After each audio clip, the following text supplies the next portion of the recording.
and welcome to the Basha Bear Buzz, where we bring the buzz for students from students. I'm Madison Whites. I'm Ella Crab. And I'm Shruti Rajesh. And today we have a guest with us. So, Rylee, could you tell me your name, your grade, and 3 things about that you like? I'm Rylee Anderson. I'm a sophomore, and I like Faye Webster, I like tennis, and I like art. Okay, cool. And so, talking about art, this week's creative outlet episode is going to be about art.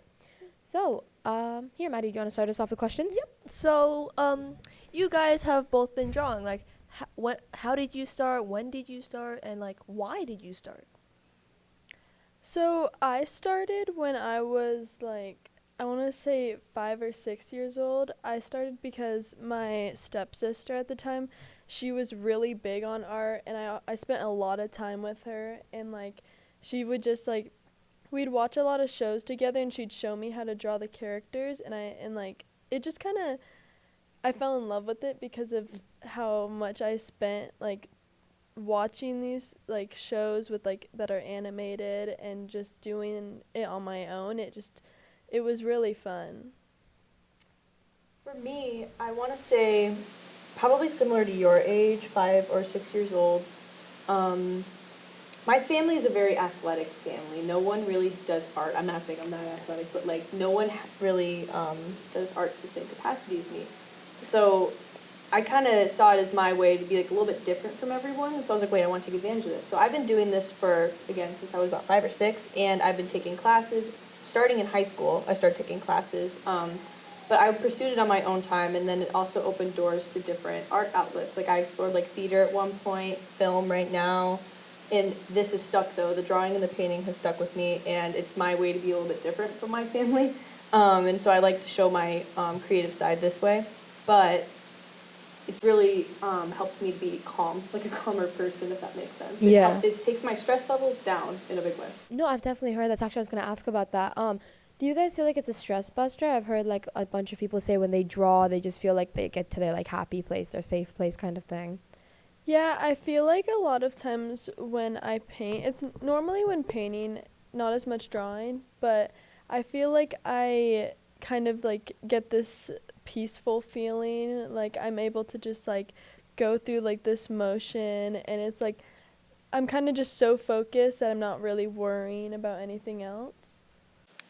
Yeah, it definitely allows for you to go into like your own world for a little bit. You can be alone with your thoughts, and it really does kind of pull you into like your own like safe space for a little bit. It's a way to reflect like through the day and stuff while you're doing something that doesn't take a lot of thinking. So yeah. No, that makes sense.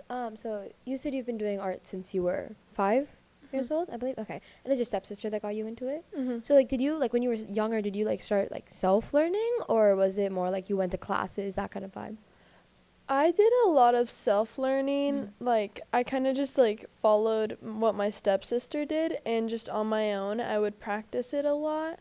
And I think just as I got older, I think the first time I actually went to a class was, like, it was, like, a summer camp kind of thing for, like, a week, and it was at my stepmom's high school. And I think that was, like, maybe in 7th grade that I went to that, so it was a while after, but I think mainly it was just I kind of like was self-taught. Okay. How about you, Ella? For a long time, it just started out with like coloring sheets and stuff. Okay. I would like be doing coloring sheets though, and I would do this stuff with like my brother. He would draw with me and stuff, which was always fun. And I don't know, when I want to say Christmas of 2021.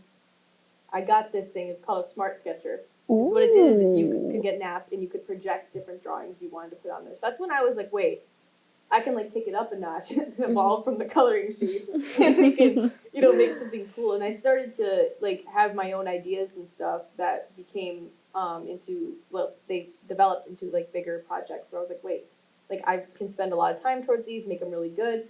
And so that kind of is where I started to do drawing more on my own. I didn't start painting, I'm going to be honest, until my sophomore year.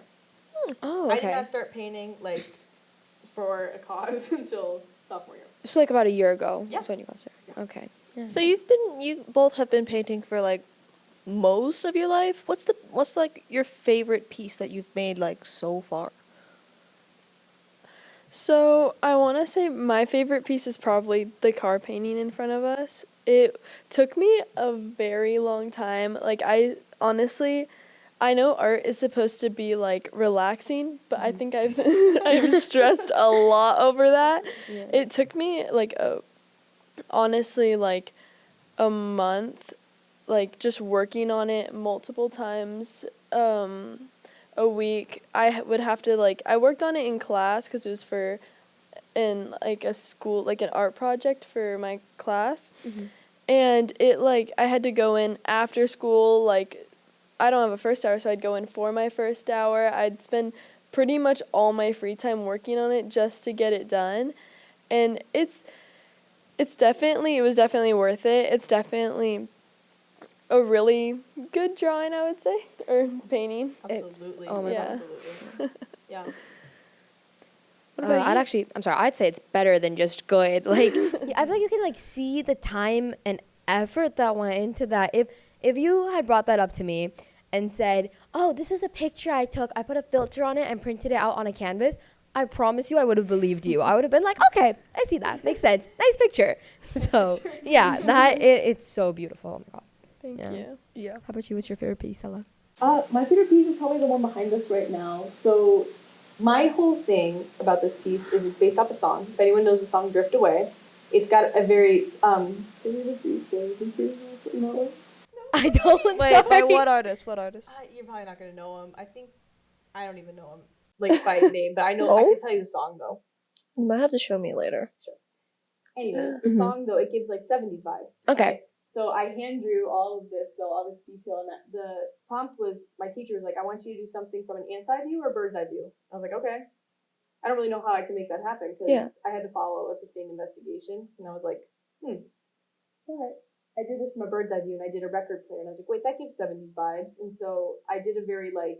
I wanted to go for like a cozy, like in your grandma's house kind of feel, like a little maybe like nostalgia for some, but it's supposed to evoke different emotions for different people, right? So this is my favorite piece. I think pencil is my favorite. Okay. Yeah. What was that term they just used? Sorry. Sustained investigation. System. Yeah. What is that? So in AP, you have to use a sustained investigation, and it guides your pieces for the entirety of the year. Okay. So you make a total of 15 pieces to submit to your portfolio for your AP exam, and it needs to follow all through. So I did how music connects. So like you can even narrow it down to just the artist, but how music connects with you personally, and it connects differently for everyone in different ways. Like one piece will connect a different like piece of music to be more specific. Yeah. And I use older songs because for me that was it evoked more emotion than maybe newer songs that I was just like, I don't know if I can make art out of this. The words are not speaking to me. So I want you to picture your favorite artist, and I want you to picture like a string. Okay, so you hold that string with that artist, and there's like, the emotion travels through the string and it's going to you. Let's say they intended for it to be sad, but you did not feel sad. You felt happy by the piece, actually. So like the whole thing changes, right? It was however I interpreted the piece, and I put it into art. Yeah. That's cool. No, that is like so emotionally cool. though. Yeah. Yeah. That's, I see. Thanks, guys. I feel like I need to have like whoever like makes art explain it to me, because like I felt so much more deeply connected to it once you explained the first it. time someone's actually understood what Yeah, I said. no, my I- investigation is so confusing, but like I know what I'm like feeling when I'm telling you. Yeah. I can never explain it. So the way I said it, I'm super proud of myself. That was a really good explanation. I that get where you're coming was. from. Yeah. Would you guys like to explain any of your other pieces? Because you have Absolutely. 2 other ones So up there. would you like to start, Rylee? Sure. The one in the middle is one I just finished kind of recently.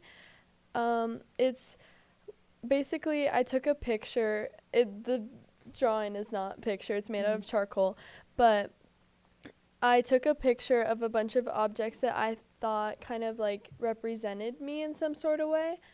And I used charcoal to create the whole thing. And basically some of the objects in there are the one in the lighter hat is supposed to be, last year we went for our whole tennis team, went on a trip to Indian Wells to watch tennis. And I got signatures from a few tennis players. That's so cool. I couldn't tell you the names of the ones on there. It's been a second. And so I thought that meant a lot to me because I love tennis and I love tennis players. Like, I thought that it kind of connected with me, and I got that hat was matching with like 3 of my good friends. So that's why that hat means a lot to me. And then there's obviously a tennis ball right under there because tennis is my main sport. I mean, I love tennis. And there's also a teddy bear on there that I've had. It was my mom's, and she gave it to me like when I was a kid. So I've had it for a very long time, and it's still in my room. It's something that means a lot to me. And there's also a Basha tennis visor up there that I use for during season. And there's one other keychain on there that one of my brother's friends gave to me, and I thought it meant a lot to me. She got it from Korea, and it meant a lot to me, and I was like, I might as well add it. I need a smaller piece anyways. I'm gonna be honest, that looked like a photo for me the first time I saw it. Yeah, So good. it's Like, you don't know how so good you good. did. I think I had to like have it right here for me to like see the strokes. Yeah. It's so good. Oh my god. So then my piece right here, well, we talked about this one a little bit. This is the song Tiny Dancer by Elton John. And I actually did a piece earlier in the year about it that was not this piece. My teacher goes, I want you to redo one of the songs you did. I was like, okay. So I said to my mom, because this is when I started to think outside the box. Semester 2 is when I really locked in with my art pieces. I ditched just the canvas and the paper, and I was like, I want to branch out. But with the test that I took the 2D test, which means you can go take any media. You can go do multimedia, you can do collaging of any kind, whatever. Like, I'm going to go buy a record, and I'm going to paint on the record. That is a Wallows record, if anyone knows who the Wallows are, because I don't. But, so I painted over this piece, though, and it's supposed to just, there's the lyrics. Ballerina, you must have seen her dancing in the sand. That was kind of my way to show it. But the idea is that when you pull out the record, that it lines up with the casing on the outside. Yeah, I thought that was artistic. That is Pretty. also a really beautiful piece. I'm sorry, you guys are so talented. Like, sitting next to you, I don't feel good enough. I can't draw stick figures. Okay, yeah. So I think it's time for Hot Take Hallway.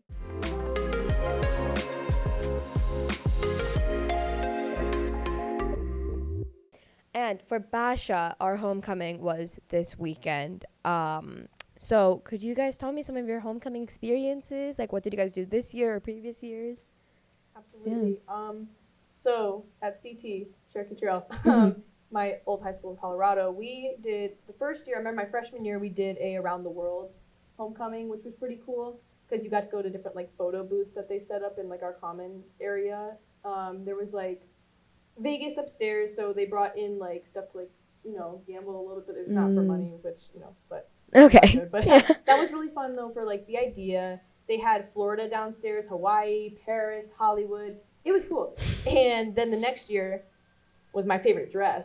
I had a blue dress with like, I want to say like pearly things on it. That was fun. But they did video game theme, which was just all right. But I enjoyed both years a lot. So my experience with Hoko, last year I actually went to the homecoming with one of my best friends. Okay. And I mean, I didn't enjoy it much. Like, Yeah. I think it was all right. I think this year it probably would have been a better time to go, but I didn't. I have to say, So- last year definitely was not as good. So yeah, Mhm. I get where you're coming from. Last year it was really boring. There wasn't a lot there to do. And I just ended up leaving really early, and I just ended up hanging out with my friend and going to other places afterwards. Okay. But this year, I didn't want to make that mistake again. I didn't want to actually go to Hoko and be disappointed. So me and my friend, same friend that I went with last year, we hung out and we went to Cheesecake Factory. And we took pictures outside of Cheesecake Factory, actually. You can't tell, but we still went. And then we went to main event later that night. And I think I had a lot of fun. If so. if that's where you're gonna have fun, then that's what makes sense, right? Yeah. Maddie. I did not go to homecoming. Shocker. I haven't gone to homecoming. The last time I went to any type of formal dance was 8th grade. And it was very underwhelming, and I've never really been like a fan of like formal dress outs, and like Yeah. I prefer like parties. Okay, that makes In sense. the future, would that change though? Would you go to homecoming? Yeah, Like I mean, maybe if like next someone asked me, then I would 100% go. I have a dress, but like I just not this year. yeah, Yeah. I want someone with me, because like my friend, she went with her boyfriend. Most of my friends just don't like dances in Yeah. general, so So you would have been a third wheel. yeah, and I Yeah, don't makes want to be a sense. third wheel with those two specifically. So I will wait until someone asks me before I ever decide to step onto this campus in heels. Okay. Sounds like a plan. I like that. I have to say I agree with Rylee. Last year's homecoming was, I wouldn't say disappointing, 'cause I think I like the dance vibes. Like, I like going and just having fun. Also, it's a free excuse to hang out with your friends. 'Cause like otherwise, it's the problem of, can you make this Saturday? No, I can't. I have this. Can you make that week? No, I have that. So like this is like it's homecoming, so everyone like they like block that date. They're like, no, we're going. Yeah. It's like my friends and I were able to hang out. But I feel like this year they went all out because they had like free lemonade for everyone. They lemonade had like the sounds photo nice. booths. Oh yeah, what do you? Okay, maybe your. I feel like from what you've described, your old school's homecoming was much better. I just like photo Depends. booths. My Yeah. first year was good. Last year, I just really like going to spend the time with my friends. So I'd say for any underclassmen who are like, I don't really know if I want to go to homecoming, I would say go to homecoming, get the Once, experience. yeah. Because honestly, I really like those memories. I look at my phone all the time, and Yeah. I see those pictures, and I'm like, I miss you guys, but we had a really good time. So I would definitely say, go get dressed up, go have some fun with it. It's Yeah. your one night where you don't have Yeah. to go see your friends and talk about like school or anything. Yes. And you go on school without having to do school. Like, we love that, right? Yeah. One of my friends. One of my friends. She's a senior, and she was the ACP. But I was talking to her, and I was like, well, I don't know if I'm going to go like all 4 years. And she was just like, well, I mean, you went like last year, and you said you had fun, and you only go to high school once, so you might as well just go and make the best of it. Which it's true, because I liked being here without having to worry about which class I had homework due in and which class I had a test in. Like, it was fun to just hang out. So yeah, I'd say homecoming's definitely like a, if you're like in 9th grade or something, go once, just see how it is, and then if you don't Yeah. like it, you don't have to go after that. Yeah. Okay, so I think that's about it for this week's episode. Thank you so much for watching, and make sure you watch next time. Bye.